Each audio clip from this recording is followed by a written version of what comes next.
यीशु मसीह आप सबको ब्लेस करे। तो आज हम फिर परमेश्वर के पवित्र वचन में से आशीष पाएंगे। बाइबल में एक पक्षी का बहुत बार जिक्र आता है, उसका नाम है उकाब। प्रभु ने इसकी एग्जाम्पल अपने आप से भी दी है। प्रभु के वचन में लिखा, जैसे उकाब अपने बच्चों को अपने पंखों के ऊपर ले लेता है, वैसे ही मैं मिस्र देश में से अपने लोगों को उठा लाया। कनान देश में उकाब के बारे में लिखा, अय्यूब की किताब 39 अध्याय 27 वचन में, उकाब अपना घर घोंसला चट्टान के ऊपर बनाता है। और पहाड़ी उपदेश में प्रभु यीशु मसीह जी ने कहा, धन्य है वह जो अपना घर चट्टान के ऊपर बनाते हैं।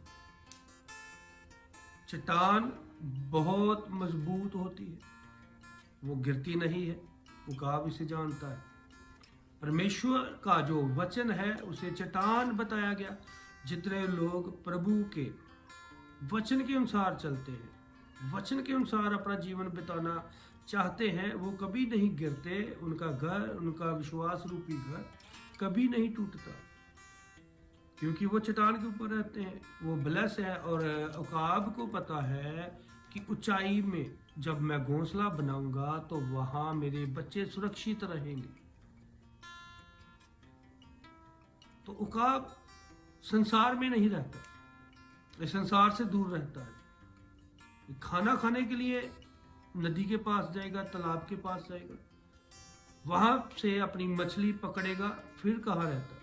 ऊंचाइयों में। उड़ता कहाँ? ऊपर। संसार में रहकर भी संसार से दूर रहता है। और ये अपनी जवानी को नया कर पाता है। इसके बारे में आपने नेट में देखा होगा।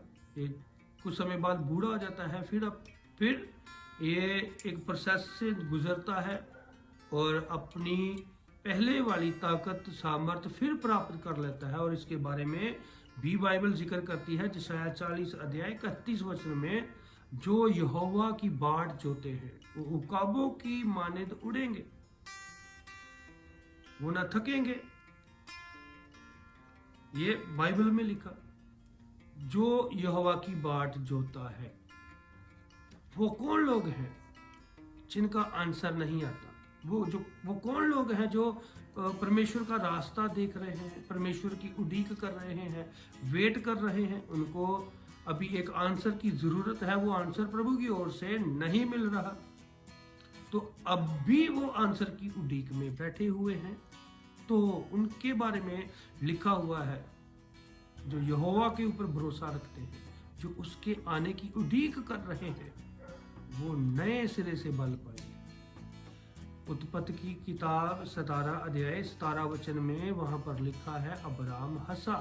सारा के लिए नहीं हंसी थी, बाद में, इसके बाद में सारा भी हंसी थी। जब परमेश्वर ने बोला कि आपके घर में एक संतान पैदा होगी, उससे पहले जब परमेश्वर ने अब्राम से बात की तो अब्राम भी मन ही मन में, इस 17 वचन में लिखा है, हंसा हुआ। वो हंसा था और सोच रहा था कि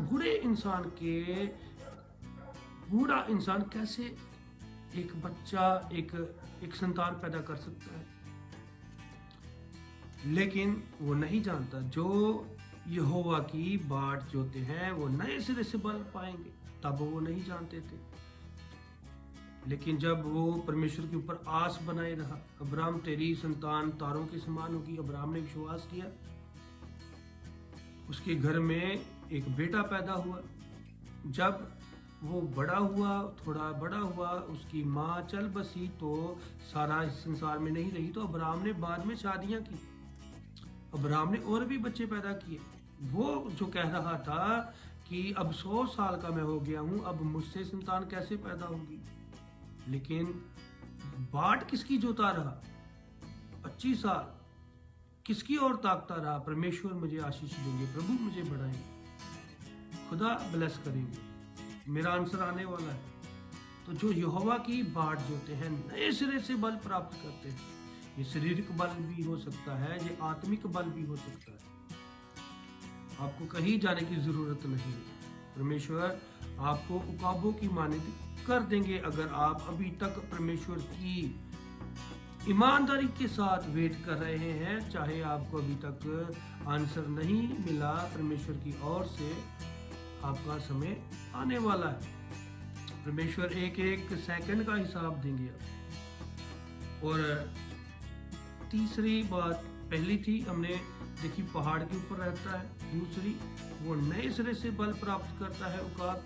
इसके बारे में बहुत सारा जिक्र है, तो मैंने इस बात को थोड़ा करके वचन बोला है कि जैसे उकाब अपनी जवानी को नया कर लेता है, जो परमेश्वर की वेट करेंगे, जो प्रभु के ऊपर भरोसा रखेंगे, कुछ नहीं दिख रहा फिर भी भरोसा रखेंगे, वो उनकी जवानी नई हो जाएगी, उनका बल नया हो जाएगा, वो बुढ़ापे में भी थकेंगे नहीं। जवान थक जाएंगे, वो नहीं थकेंगे। क्यों? किसको देखते रहे? परमेश्वर। ब्लेस हो रहे हैं, खुदा आपको और भी ब्लेस करेंगे, परमेश्वर आपको और भी ब्लेस करेंगे। जब आप पढ़ोगे रेवलेशन की किताब, उसका 8 अध्याय, उसका 13 वचन, किसी और पक्षी का जिक्र नहीं है। जो उकाब है, इसके बारे में बोला जाता है जब बारिश आती है, ये बारिश से ऊपर चला जाता है। जब एक विश्वासी को दुख का सामना करना पड़े, उकाब से सीखे कि ये और भी प्रभु के नजदीक चला जाता है, ये और भी ऊंचाई में चला जाता है। घमंड वाली ऊंचाई में नहीं, प्रभु की नजदीकी वाली ऊंचाई में चला जाता है, ये ऊपर चला जाता है और परमेश्वर के नजदीक। वहां पर बारिश इसका कोई नुकसान नहीं कर पाती।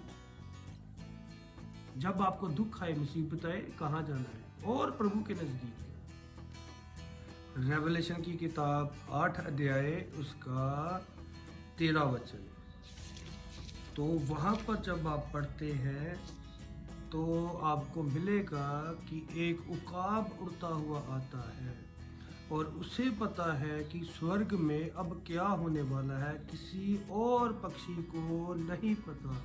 क्यों? क्योंकि उकाब ऊंचाई में रहता है, उकाब परमेश्वर के नजदीकी में रहता है, उसे पता है।